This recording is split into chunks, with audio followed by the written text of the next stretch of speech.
As I said, we will be looking at this passage in Mark 15 in more detail, but to set the scene, I want to start in another passage, and it might surprise you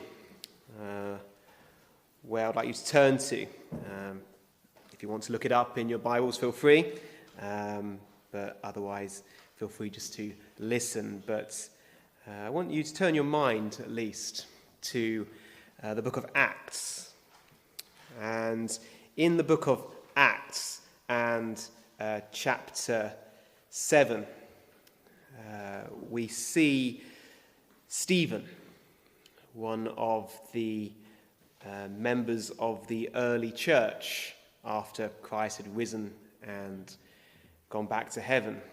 And Stephen is before the Jewish council, the same Jewish council which we saw just a few weeks ago sentenced Jesus to death.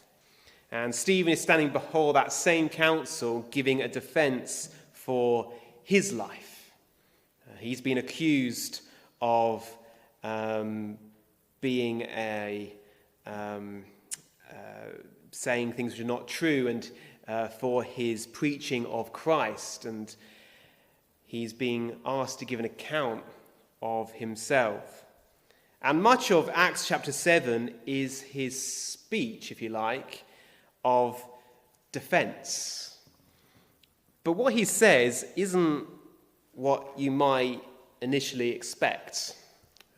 You might expect him to give a list of all the good things he has done and refutations of the things that he's been accused of.